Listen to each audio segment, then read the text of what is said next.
Halo, welcome pentol pedas 22. Oke, aku jawab ya pertanyaannya lewat VT. Mohon arahannya bang untuk memperkecil floating minus, balas pakai VT. Thank you juga pentol pedas. Nama kamu siapa, domisili di mana, infoin ya. Dan sering mampir ya di live saya juga, oke? Sebelum ku bahas lebih lanjut, teman-teman jangan lupa di follow, share ke teman-teman lain yang siapa tahu membutuhkan. Oke, jadi begini. Kalau misalkan saat ini kamu sedang terkena floating minus yang cukup besar, tapi belum MC, bersyukurlah. Dan cara pertama untuk mengurangi floating minus gimana? Ini jawaban orang tentunya akan beda-beda. Ini jawaban versi saya dan opini saya dan berdasarkan experience saya. Yang pertama adalah tinggalin chart, tinggalin trading sampai psikologi kamu atau pikiran kamu tuh nggak tegang ketika ngelihat chart atau mau entry. Tinggalin. Perlu waktu untuk relax sebentar, untuk chill sejenak, biar nggak teringat-ingat sama memory loss kamu. Oke? Itu yang pertama. Jadi bukannya beresin metode, beresin apa lagi, beresin zona atau lot atau money management, bukan. Beresin dulu isi kepala kita sendiri. Karena isi kepala kita itu adalah modal nomor satu. Metode, technical, money management, equity itu eksternal faktor. Internal faktor adalah isi kepala kita. Kalau isi kepala kita, which is psikologi kita itu nggak benar, alias nggak tenang, nggak punya peace of mind ketika kamu trading, ya, ngapain kamu trading juga yang pertama. Yang kedua adalah membuat ketika kita trading jadi khawatir terus. Tentunya itu nggak enak, ya. Nggak usah trading lah. Kamu dagang, kamu kerja, tapi setiap masuk kantor kamu kerja tegang terus, enak gak? Nggak enak kan? Ya lebih baik mendingan relax sebentar gitu ya.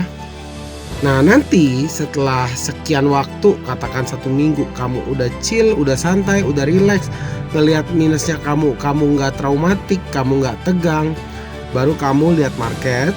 Nah yang penting pertama kali adalah kamu harus bisa kontrol money management. Teori saya ini teori yang tidak populer di kalangan trader-trader, terutama trader TikTok ya. Gua tekanin trader TikTok, bukan trader universal atau professional trader. Justru professional trader atau trader instansi nomor 1 bukannya technical, selalu pasti money management ya, rata-rata itu. Nah jadi metode gue ini tidak sangat populer di dunia trader TikTok gitu ya. Tapi kalau lu mau bisa recover dan trading dengan tenang dan akhirnya berbalik jadi profit, yang kedua adalah rapihin dulu money management. Maksudnya money management gini. Kalau kamu misalkan punya equity, nih ini ada 2 hal yang jadi masalah nih. Gue nggak tahu di VT kali ini time-nya cukup gak? Kalau nggak cukup, gue lanjutin ke episode kedua di VT kedua ya. Tapi gini, ini menarik, gue harus jelasin. Trader TikTok tuh punya 2 masalah menurut gue. Ya. Yang pertama, equity nggak cukup. Equity nggak cukup ya. Konteksnya adalah equity nggak cukup. Lu cuma punya duit $200, $200nya pulang. Lu trading berharap besok punya Lamborghini. Nah itu udah masalah. Itu money management yang salah, yang membuat psikologi jadi kacau. Lu berakhir bukan sebagai trader, tapi lu sebagai spekulator alias gambler atau penjudon. Penjudai ya. Itu yang pertama. Yang kedua adalah punya equity pas-pasan ya, tapi lotnya ngawur, tidak proporsional. Lu pakai equity katakan $200, lotnya lu bisa pasang $0,2. Sehat gak? Gak sehat ya. Buat gua dengan kacamata trader instansi itu gak sehat ya. Tapi kalau misalkan lu pakai kacamata trader TikTok, ya sehat banget. kalau bisa $200 lotnya, kalau bisa 2 lot ya, biar sekali runningnya benar lu langsung jadi juragan gitu kan. Seperti itu ya. Itu kesalahan yang pertama yang jadi masalah.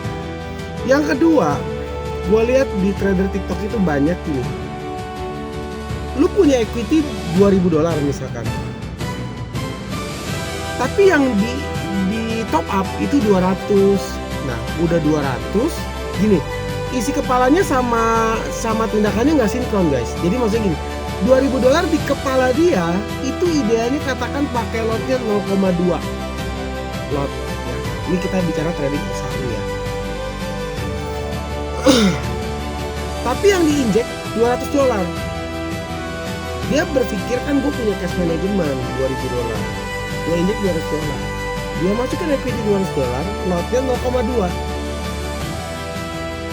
Ini kan ada masalah dengan psikologi antara pikiran sama perbuatan dia. Akhirnya ketahanan dananya alias sustaining power dia nggak kuat guys gitu. Nah ini yang membuat banyak tewas. Kenapa sih nggak sekalian aja $2.000 top up dulu jadi equity, kemudian lotnya 0,2, kamu punya sustaining powernya bagus gitu loh, psikologinya bagus, proporsional antara equity dan lotnya sehat gitu ya. Nah ini yang banyak masalah dari sisi risk management, money management, dan cash management. Nah kamu yang mana? Kalau emang ada di antara salah satunya, perbaikin dulu. Nah baru ke level berikutnya yang lebih receh. Dua utama tadi adalah faktor utama buat trader instansi, tapi itu adalah 2 faktor receh buat trader TikTok. Nah yang ketiga baru buat trader instansi, urusan metode. Cari metode baku dulu. Kalau nggak pede ya latihan pakai demo. Kalau rasanya demo faktor psikologisnya nggak kena, ya latihlah pakai sen gitu. Jangan pakai real account dulu atau real account kamu yang belum MC. Nah setelah udah latihan kamu backtest, oh sistem metodenya baku gitu ya, barulah kamu balik ke real account kamu. Ketika metodenya baku, taunya gimana? Di setiap kondisi kamu backtest, winning rate kamu bagus. Winning rate kamu bagus, risk and reward kamu juga bagus. Baru kamu balik ke real account kamu untuk memperkecil floating minus. Nah, yang paling penting ketika floating minus, nggak usah berpikir buru-buru dibalikin. Makin kita kepikiran buru-buru di recover, makin ngaco udah gitu. Makin kita santai dan makin tenang, bisa ketemu penyakitnya di mana, diagnosanya, makin nanti beres. Percaya saya deh. Saya 3 tahun kejebak dalam urusan-urusan kayak begini. Bukannya jadi beres, makin habis ya. 1 Innova hilang gitu guys. Jadi teman-teman kalau bisa belajar dari pengalaman orang, ngapain harus jatuh ke lubang yang sama lagi, ya enggak? Mendingan belajar dari pengalaman orang dan perbaiki. Ingat, trader TikTok itu enggak semuanya salah, ada yang benar. Tapi ya jujur aja kebanyakan menurut gua enggak ada dasarnya. Bukan yang rendahin, tapi banyak yang enggak ada dasar mereka entry apa gitu loh. Ya, kalau lu mau punya dasar yang benar, lu harus punya dasar dari Dow Theory. Itu technical analysis, atau belajar dari orang yang punya certified technical analysis. Semuanya ada dasarnya. Kalau cuman based on katanya begini, opininya begini. Opini, jangan pernah punya dasar atas opini. Itu tidak berdasar. Semoga menjawab ya. Bye bye. Salam cuan trader, trading santai, profit tercapai.